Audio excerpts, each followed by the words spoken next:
నమస్తే welcome to news 360 details లోకి వెళ్దాం. ఏపీ సీఎం జగన్ రేపు కడప జిల్లాలో పర్యటించనున్నారు. ఈ నెల 7, 8న పులివెందుల నియోజకవర్గంలో పర్యటిస్తారు. 7న పులివెందుల వేంపల్లి ప్రాంతాల్లో పలు కార్యక్రమాల్లో పాల్గొంటారు. ఉదయం 11 గంటలకు ముఖ్యమంత్రి పులివెందుల ఆర్ఎండ్బి గెస్ట్ హౌస్ కి చేరుకుని అక్కడ ప్రజల నుంచి వినతి పత్రాలను స్వీకరించనున్నారు. తర్వాత ఆర్ఎండ్బి గెస్ట్ హౌస్ నుండి ఏపీ కార్లకు బయలుదేరి ప్రకృతి వ్యవసాయ మోడల్ ప్లాంట్ అలాగే న్యూ బయోటిక్ సైన్స్లకు భూమి పూజ చేయబోతున్నారు. అక్కడి నుంచి బాక్రాపురం హెలిప్యాడ్ కు చేరుకుని హెలికాప్టర్లో వేంపల్లికి చేరుకుంటారు. నూతనంగా నిర్మించిన వైఎస్ఆర్ మెమోరియల్ పార్క్, నూతన జెడ్పీ బాలుర బాలికల ఉన్నత పాఠశాలను కూడా ప్రారంభిస్తారు. అక్కడే విద్యార్థులతో ముఖాముఖి కార్యక్రమంలో పాల్గొంటారు. అక్కడి నుంచి ఇడుపులపాయకు చేరుకుని రాత్రికి అక్కడే బస చేస్తారు. 8న దివంగత సీఎం రాజశేఖర రెడ్డి జయంతి సందర్భంగా జరిగే కార్యక్రమంలో పాల్గొంటారు సీఎం. ఇడుపులపాయలోని వైఎస్ఆర్ ఘాట్ లో తండ్రి వైఎస్ఆర్ సమాధి వద్ద సీఎం జగన్ నివాళులర్పిస్తారు. కుటుంబ సభ్యులతో కలిసి నివాళులర్పించి ప్రత్యేక ప్రార్థనలో పాల్గొంటారు. ఎల్లుండి నుంచి వైఎస్ఆర్సీపీ ప్లీనరీ సమావేశాలు ప్రారంభం కానున్నాయి. దీనికి సంబంధించిన ఎజెండా ఇప్పటికే సిద్దమైంది. మొదటి రోజు 5 అంశాలపై చర్చ జరగనుంది. ఉదయం 8 గంటలకు ప్రారంభం కాబోతోంది ప్లీనరీ. ఉదయం 8 గంటల నుంచి 10 గంటల వరకు సభ్యుల రిజిస్ట్రేషన్ ఉంటుంది. 10 గంటల 10 నిమిషాలకు పార్టీ జెండా ఆవిష్కరిస్తారు అధ్యక్షుడు జగన్. 10 గంటల 15 నిమిషాల నుంచి 20 నిమిషాల వరకు ప్రార్థనా కార్యక్రమం ఉంటుంది. ఆ తర్వాత 10 గంటల 30 నిమిషాలకు దివంగత నేత వైఎస్ రాజశేఖర రెడ్డి విగ్రహానికి పూలమాల వేసి నివాళులర్పిస్తారు. అనంతరం సర్వమత ప్రార్థనలుంటాయి. 10 గంటల 55 నిమిషాలకు పార్టీ అధ్యక్ష ఎన్నికల ప్రకటన విడుదల చేస్తారు. మహిళా సాధికారిత, విద్య, వైద్యంపై తీర్మానాలుంటాయి. రాష్ట్రంలో అరాచక పాలన సాగుతున్నారు టీడీపీ అధినేత చంద్రబాబు. మదనపల్లి మహానాడులో పాల్గొన్న ఆయన వైసీపీపై తీవ్ర స్థాయిలో విరుచుకుపడ్డారు. ప్రశ్నించే వారిని భయభ్రాంతులు గురిచేస్తున్నారని మండిపడ్డారు. తాను కన్నెర చేస్తే ఇంట్లో నుంచి కూడా బయటకు రారంటూ హెచ్చరించారు చంద్రబాబు.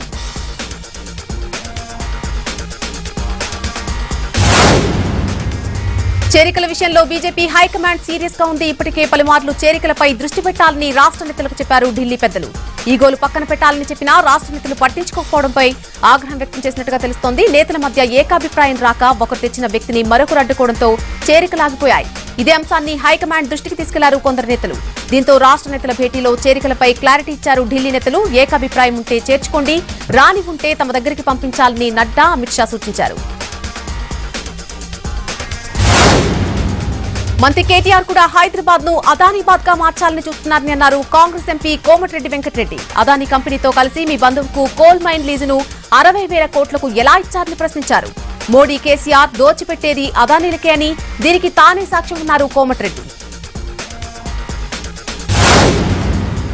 పెగాసస్ అంశంపై భేటీ అయిన ఏపీ హౌస్ కమిటీ డేటా చౌర్యం జరిగినట్టుగా నిర్ధారణకు వచ్చామని వెల్లడించింది. హోం, ఐటీ శాఖల నుంచి సమాచారం సేకరించామని, డేటా చౌర్యం వెనుక పెద్ద పెద్ద వ్యక్తులున్నారని పేర్కొంది. అంతేకాదు దీనికి ఆనాటి ప్రభుత్వ పెద్దల అండదండలు పుష్కలంగా ఉన్నట్టు గుర్తించామని చెప్పింది. 2016 నుంచి 19 వరకు 40 లక్షల మంది ఓట్లను తొలగించే కుట్ర జరిగిందని వెల్లడించింది. మళ్లీ అధికారంలోకి రావడానికే ఓట్లను తొలగించే కుట్ర జరిగిందని, వాళ్లు చేసిన పాపాన్ని కడుక్కోవడానికే వైసీపీపై బురద చల్లేందుకు ప్రయత్నించారని చెప్పింది. ధరణి వచ్చాక దరిద్రం వచ్చిందని కాంగ్రెస్ నేతలు, బాధితులు ఆగ్రహం వ్యక్తం చేశారు. హైదరాబాద్ లో కాంగ్రెస్ ఆధ్వర్యాన ధరణి రచ్చబండ కార్యక్రమం జరిగింది. ధరణి వచ్చాక రాష్ట్రంలో భూ సమస్యలు బాగా పెరిగిపోతున్నాయని రాష్ట్రం నలుమూలల నుంచి బాధితులు వాపోయారు. సీఎస్ సోమేష్ కుమార్ దృష్టికి తీసుకెళ్లినా పట్టించుకోవడం లేదని, సీఎంను కలుద్దామంటే ఆయన టైం ఇవ్వడం లేదని చెబుతున్నారు. భూ సమస్యతో రైతులు చనిపోతున్నారని, హత్యలు జరుగుతున్నాయని కాంగ్రెస్ నేతలు మండిపడుతున్నారు. కళ్యాణదుర్గంలో 200 ఎకరాలను చెరువును మంత్రి ఉషశ్రీ కబ్జా చేస్తున్నారంటూ టీడీపీ నియోజకవర్గ ఇన్ఛార్జ్ ఉమామహేష్ నాయుడు హైకోర్టులో పిటిషన్ దాఖలు చేశారు. 100 ఎకరాల చెరువును పూడ్చి ప్లాట్లుగా మార్చి అమ్ముకునేందుకు ప్రయత్నిస్తున్నారని పిటిషన్లో తెలిపారు. అధికారులకు ఫిర్యాదు చేసినా పట్టించుకోవడం లేదని పేర్కొనడంతో హైకోర్టు విచారణకు స్వీకరించింది. కళ్యాణదుర్గంలోని సర్వే నెంబర్ 329లో 100 ఎకరాల సుబేదార్ భూమిని కబ్జా చేశారని పిటిషన్లో తెలిపారు. రెవెన్యూ శాఖ ప్రిన్సిపల్ సెక్రటరీ, జిల్లా కలెక్టర్, ఆర్టీఓలను ప్రతివాదులుగా చేర్చారు పిటిషనర్. 2 వారాల్లో కౌంటర్ దాఖలు చేయాలని ప్రభుత్వానికి ఆదేశాలు జారీ చేసింది. తదుపరి విచారణను 2 వారాలకు వాయిదా వేసింది. కేంద్రం గ్యాస్ సిలిండర్ పై 50 రూపాయలు పెంచడాన్ని నిరసిస్తూ బీజేపీ రాష్ట్ర కార్యాలయం ముందు తెలంగాణ మహిళా కాంగ్రెస్ ధర్నాకు దిగింది. కేంద్ర ప్రభుత్వ దిష్టిబొమ్మ దహనం చేశారు మహిళా కాంగ్రెస్ నేతలు. తొలుత గాంధీ భవన్ మెట్రో స్టేషన్ ముందు ఆందోళన చేపట్టారు. అక్కడి నుంచి బీజేపీ కార్యాలయంలోకి చొచ్చుకు వెళ్లేందుకు ప్రయత్నించారు. దీంతో పోలీసులు వారిని అడ్డుకున్నారు. మరోవైపు కాంగ్రెస్ కు వ్యతిరేకంగా బీజేపీ కార్యకర్తలు నినాదాలు చేశారు. నెల్లూరు జిల్లా వింజమూరు ఎంపీడీఓ కార్యాలయంలో ఆఫీస్ సబార్డినేట్ కు చేదు అనుభవం ఎదురైంది. వరికుంటపాడు ఎంపీడీఓ కార్యాలయంలో గత 7 ఏళ్లుగా ఆఫీస్ సబార్డినేట్ గా పత్రి శిరీష పనిచేస్తూ ఉన్నారు. జూన్ 30న జిల్లా అధికారులు సాధారణ బదిలీలో భాగంగా వింజమూరు ఎంపీడీఓ కార్యాలయానికి బదిలీ చేస్తూ ఉత్తర్వులు జారీ చేశారు. అయితే జాయినింగ్ లెటర్ తో వచ్చిన ఆమెను విధుల్లోకి తీసుకునేందుకు నిరాకరించారు ఎంపీడీఓ స్వరూపరాణి. తనను ఎంపీడీఓ ఇబ్బందులు పెడుతూ జాయినింగ్ చేసుకోవడం లేదని కన్నీటి పర్యంతమయ్యారు. నిర్మల్ జిల్లా మలక్చించల్లో యువజన కాంగ్రెస్ వినూత్న నిరసన చేపట్టింది. రోడ్డుపై వరినాట్లు వేశారు. టీఆర్ఎస్ ప్రభుత్వం తమ గ్రామంలోకి వెళ్లేందుకు రోడ్డు కూడా వేయలేదని ఆవేదన వ్యక్తం చేశారు. వర్షాకాలం కావడంతో ఉన్న మట్టి రోడ్డు మొత్తం కొట్టుకుపోయిందని అంటున్నారు గ్రామస్తులు. ఏపీఎస్ఆర్టీసీలోకి భారీగా అద్దె బస్సులు రాబోతున్నాయి. ఈ మేరకు టెండర్లకు ఆహ్వానించింది ఆర్టీసీ. రాష్ట్ర వ్యాప్తంగా మొత్తం 659 అద్దె బస్సులు తీసుకోవాలని ఆర్టీసీ నిర్ణయించింది. ఇందులో AC sleeper, non AC sleeper, super luxury, ultra deluxe బస్సులు కూడా ఉండబోతున్నాయి. జిల్లాల వారీగా అద్దె బస్సులు సంఖ్యను నిర్ణయించి టెండర్లకు ఆహ్వానించింది RTC. MSTC e commerce portal ద్వారా టెండర్ల ప్రక్రియ జరగబోతోంది. ఏపీలో రేపటి నుంచి 10 సప్లిమెంటరీ పరీక్షలు ప్రారంభం కాబోతున్నాయి. 2021-22 10వ తరగతి పబ్లిక్ పరీక్షల్లో ఫెయిల్ అయిన విద్యార్థులకు ఈ పరీక్షలు నిర్వహించనున్నారు. ఇందుకోసం అధికారులు అన్ని ఏర్పాట్లు పూర్తి చేశారు. రేపటి నుంచి ఈ నెల 15 వరకు ఉదయం 9:30 నుంచి మధ్యాహ్నం 12:30 వరకు పరీక్షలు నిర్వహిస్తారు. 2,16,27 మంది విద్యార్థులు పరీక్షలు రాయబోతున్నారని అధికారులు వివరించారు. ఇప్పటికే హాల్ టికెట్లు విడుదల చేశామని ప్రకటించారు. సముద్రంలో చేపల వేటకు వెళ్లి గల్లంతైన కృష్ణా జిల్లా మత్స్యకారుల ఆచూకీ తెలియకపోవడంతో వారి కుటుంబ సభ్యులు కన్నీరు మున్నీరవుతున్నారు. 7 బోట్లు, నేవీ హెలికాప్టర్, అలాగే గాలింపు చర్యలు కొనసాగుతున్నాయి. అంతర్వేది నుంచి కోల్కతా వరకు సెర్చ్ ఆపరేషన్ నడుస్తోంది. చెన్నై నుంచి డార్నియర్ ఫ్లైట్ బయలుదేరింది. దీనికి 5 గంటల పాటు సెర్చ్ ఆపరేషన్ చేసే సామర్థ్యం ఉంది.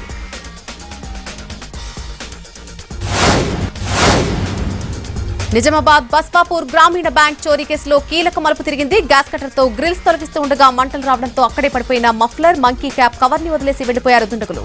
మంకీ క్యాప్ హైదరాబాద్ మూసాపేట్లో ఒక షాపులో కొన్నట్టుగా గుర్తించారు పోలీసులు.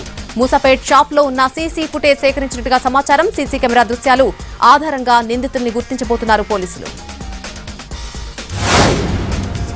డిజిటల్ ఇండియా ప్రైవేట్ లిమిటెడ్ పేరుతో హైదరాబాద్ లో మరో భారీ మోసం వెలుగు చూసింది. 1000 మంది బాధితులకు కుచ్చుటోపి పెట్టింది డిజిటల్ ఇండియా సంస్థ.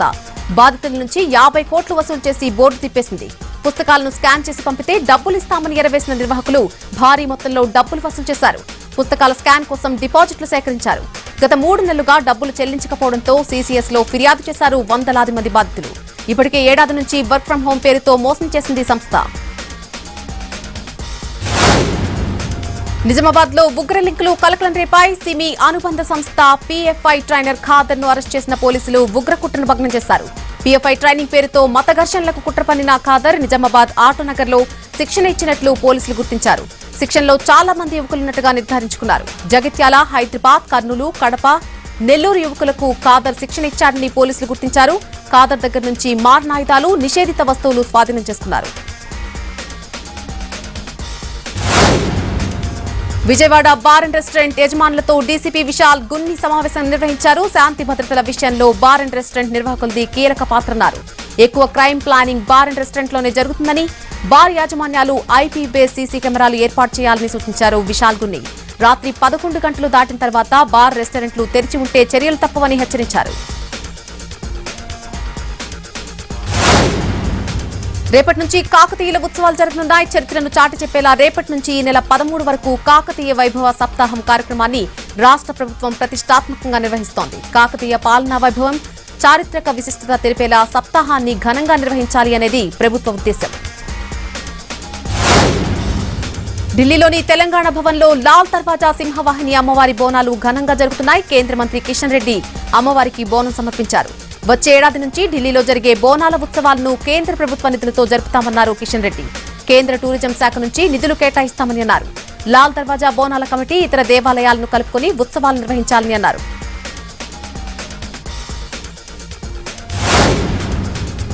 రాజమండ్రి ఎయిర్పోర్ట్ లో మహిళా వ్యోమగామి జాహ్నవికి ఘన స్వాగతం లభించింది. చంద్రుడిపై అడుగు పెట్టేందుకు పోలాండ్ లో శిక్షణ పూర్తి చేసుకుని వచ్చారు 19 ఏళ్ల జాహ్నవి. దేశం నుంచి ఇంత చిన్న వయసులో మహిళా అంతరిక్ష వ్యోమగామిగా రికార్డు సాధించారామె. మరికొన్ని శిక్షణలు పూర్తి చేసుకుని చంద్రుడిపై అడుగు పెట్టడమే తన లక్ష్యమని అంటున్నారు. టైం స్పెండ్ చేయొద్దు, ఇన్వెస్ట్ చేయండి అని సూచించారు జాహ్నవి.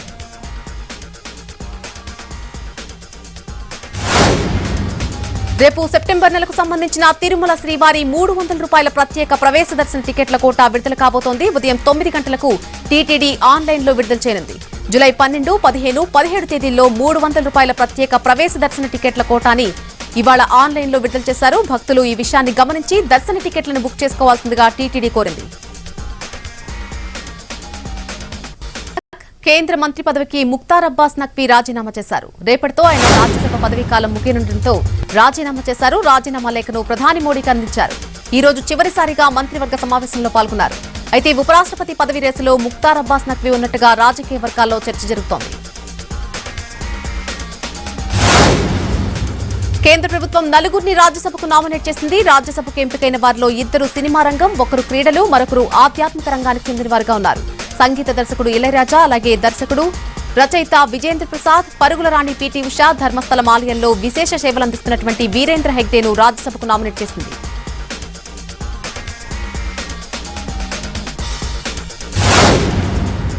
బీహార్ మాజీ సీఎం లాలూ ప్రసాద్ యాదవ్ ఆరోగ్య పరిస్థితి విషమంగా ఉన్నట్టుగా తెలుస్తోంది. లాలూను పాట్నా నుంచి ఢిల్లీలోని ఎయిమ్స్ కు తరలిస్తున్నారు. గత వారం లాలూ తన ఇంట్లోనే మెట్లెక్కుతుండగా జారిపడిపోయారు. దీంతో ఆయన్ను హుటాహుటిన చికిత్స నిమిత్తం పాట్నాలోని ప్యారస్ ఆసుపత్రికి తరలించారు. లాలూ భుజం, వెన్నెముక్కు తీవ్ర గాయమైనట్టుగా డాక్టర్లు నిర్ధారించారు. లాలూను సీఎం నితీష్ కుమార్ ఇవాళ పరామర్శించారు. ఇక లాలూ ఆరోగ్య పరిస్థితిపై ప్రధాని నరేంద్ర మోడీ ఆరా తీశారు. లాలూ కుమారుడు తేజస్వి యాదవ్ కు మోదీ ఫోన్ చేశారు. ఆర్జేడీ చీఫ్ త్వరగా కోలుకోవాలని మోదీ ఆకాంక్షించారు.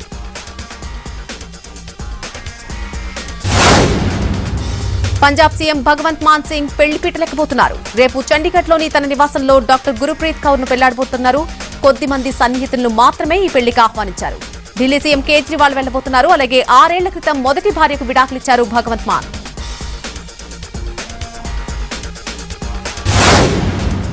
దేశంలో కరోనా వ్యాప్తి కొనసాగుతోంది. కొత్తగా 16,159 మందికి పాజిటివ్ గా నిర్ధారణ అయింది. ఇదే సమయంలో 15,394 మంది కరోనా నుంచి కోలుకున్నారు. దేశవ్యాప్తంగా కరోనా కారణంగా 28 మంది మృతి చెందారు. మరోవైపు దేశంలో యాక్టివ్ కేసుల సంఖ్య 1,15,212కి పెరిగింది. ప్రస్తుతం మహారాష్ట్ర, కేరళలో మహమ్మారి అదుపులో ఉండగా పశ్చిమ బెంగాల్, తమిళనాడులో కేసులు పెరుగుతున్నాయి. తాజా కేసులతో కలిపి ఇప్పటివరకు దేశంలో నమోదైన కేసుల సంఖ్య 4,35,49,809కి పెరిగింది. వీరిలో 4,29,07,327 మంది కోలుకున్నారు. ఇప్పటి వరకు 5,25,270 మంది ప్రాణాలు కోల్పోయారు.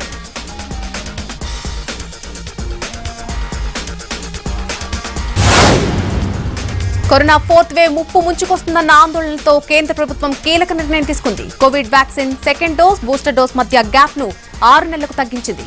ఈ రెండింటి మధ్య వ్యవధిని తగ్గించాలని వ్యాక్సినేషన్ పై సలహా మండలి, national technic advisory group on immunization సూచించడం జరిగింది. గతంలో కరోనా వ్యాక్సిన్ సెకండ్ డోస్ కు, బూస్టర్ డోస్ కు మధ్య 9 నెలల గ్యాప్ ఉండేది. దీన్ని ఇప్పుడు 6 నెలలు లేదా 26 వారాలకు తగ్గించారు.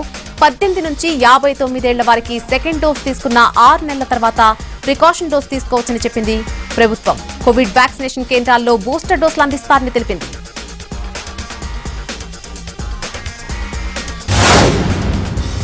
ఇండియన్ కోస్ట్ గార్డులు సాహసం చేశారు. ప్రమాదంలో చిక్కుకున్న విదేశీ సిబ్బందిని కాపాడి అందరి ప్రశంసలు పొందుతున్నారు. గుజరాత్ తీరంలోని అరేబియా సముద్రంలో విదేశీ రవాణా నౌక ప్రమాదంలో చిక్కుంది. దీంతో అందులోని సిబ్బంది సహాయం కోసం అర్థించారు. వెంటనే రంగంలోకి దిగిన ఇండియన్ కోస్ట్ గార్డ్ ఆ నౌకలోని 22 మంది సిబ్బందిని రక్షించింది. పనామాకి యాంటీ గ్లోబల్ కింగ్ 1, యూఏఈలోని కోర్పాకన్ నుంచి కర్ణాటకలోని కార్వార్ కు 6,000 టన్నుల బిటుమెన్ ను రవాణా చేస్తుంది. అయితే గుజరాత్ లోని పోర్బందర్ తీరానికి 93 నాటికల్ మైళ్ల దూరంలో అరేబియా సముద్రంలో ఉన్న ఈ రవాణా నౌక భారీ వరదల కారణంగా ప్రమాదంలో చిక్కుంది. దీంతో యాంటీ గ్లోబల్ కింగ్ నుంచి ప్రమాద హెచ్చరికను భారత్ కోస్ట్ గార్డ్ అందుకుంది.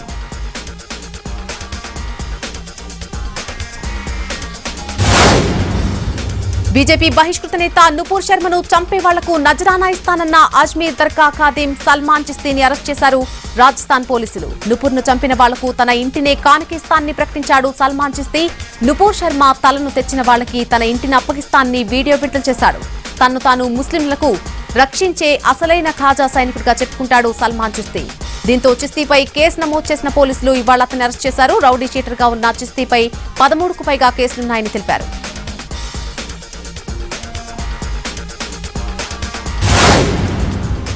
కాళీ సినిమా డైరెక్టర్ లీనాకు టీఎంసీ ఎంపీ మహువా మొయిత్రా మద్దతు తెలిపారు. కాళీమాత మాంసం, మద్యం స్వీకరించే దేవతనే ఆయన చెప్పారు. కొన్ని ప్రాంతాల్లో మద్యాన్ని దేవతలకు నైవేద్యంగా పెడతారని అన్నారు. అలాగే మహువా మొయిత్రా వ్యాఖ్యలపై బీజేపీ మహిళా కార్యకర్తలు భగ్గుమంటున్నారు. కాళీమాతపై అనుచిత వ్యాఖ్యలు చేశారంటూ మండిపడుతున్నారు. కోల్కతాలో బీజేపీ మహిళా మోర్చా నేతలు ఆందోళనకు దిగారు. మహువాను అరెస్ట్ చేయాలని డిమాండ్ చేస్తున్నారు.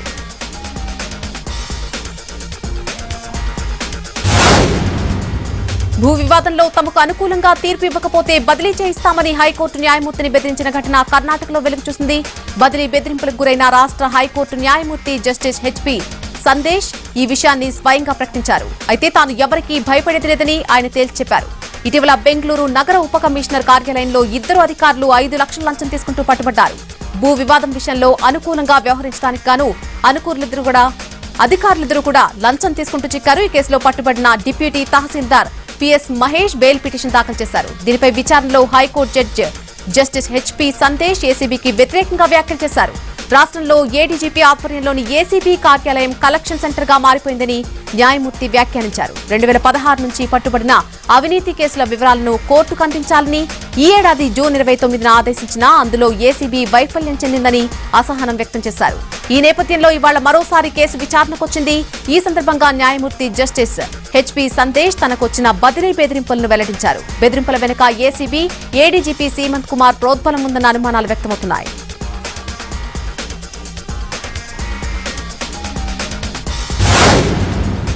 ముంబైని వర్షాలు ముంచెత్తాయి. దీంతో నగరంలోని పలు ప్రాంతాలు నీట మునిగాయి. అనేక ప్రాంతాల్లో రహదారులపైకి భారీగా వరద నీరు చేరడంతో ట్రాఫిక్ కు తీవ్ర అంతరాయం కలిగింది. పట్టాలు మునిగిపోవడంతో స్థానిక రైళ్ల రాకపోకలకు ఆటంకం కలిగింది. దీంతో లోకల్ రైళ్లు ఆలస్యంగా నడుస్తున్నాయి. పలు ప్రాంతాల్లో ట్రాఫిక్ ను దారి మళ్లించారు. శుక్రవారం వరకు ముంబై సహా శివారు ప్రాంతాల్లో భారీ నుంచి అతి భారీ వర్షాలు కురిసే అవకాశం ఉందని వాతావరణ శాఖ అంచనా వేసింది. దీంతో ముందస్తు జాగ్రత్తగా ఆరెంజ్ అలర్ట్ జారీ చేసింది. మరోవైపు వరద పరిస్థితిని సమీక్షించి ఎప్పటికప్పుడు తగిన చర్యలు చేపట్టాలని మహారాష్ట్ర సీఎం ఏక్నాథ్ షిండే అధికారులను ఆదేశించారు.